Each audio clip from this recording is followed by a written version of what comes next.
بسم الله الرحمن الرحيم. الحمد لله رب العالمين، الصلاة والسلام على حبيبنا محمد وعلى آله وصحبه أجمعين.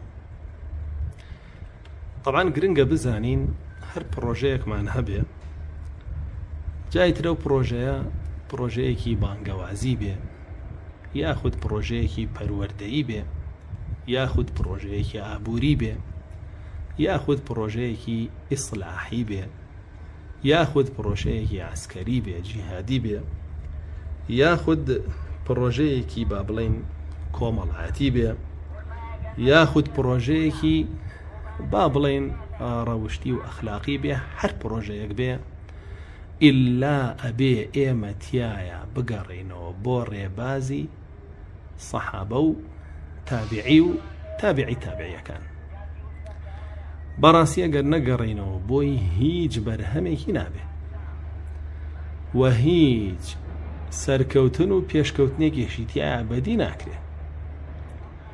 چکە بەڕاستی گەڕانەوە بۆ ڕێبازی ئەوان گەڕانەوەیە بۆ تۆمارکردنی داستانەکان و سەرکەوتنەکان.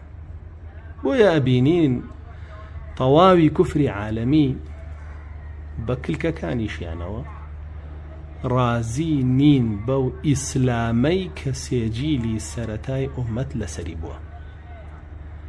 بگرە زۆر جار گاور و جوولەکەکان و کلکە بە ناوی ئیسلامیەکانیش لێرە و لەوێ ئەبینی بانگەشا کە نەڵێن ئێمە دینی فتوحاتمان ناوێ، دینی جیهادمان ناوێ، دینی چەک و تونۆتیژیمان ناوێ، دینی کۆنمان ناوێ، ئیسلام وەکو 1400 ساڵ لەمەوە پێش نامانەوێ، ئێمە داهێنانەکەین، نوێگەریەکەین، نوێخوازیەکەین.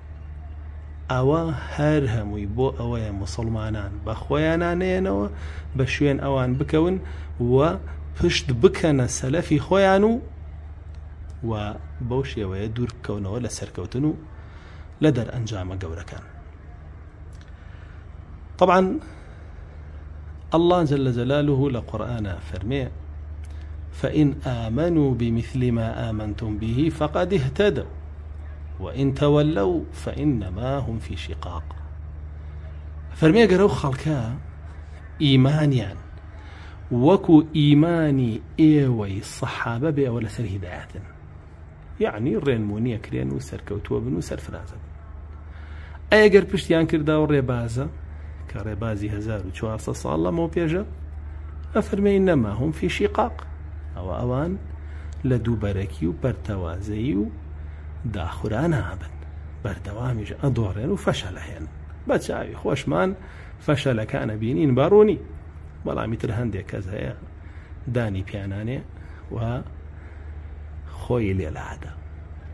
ورسول الله صلى الله عليه وسلم لباري منهج برنامج أو سجيلوا فرميا خير القرن قرني هذا ثم الذين يلونهم ثم الذين يلونهم، خير الناس قرني هذا ثم الذين يلونهم ثم الذين يلونهم.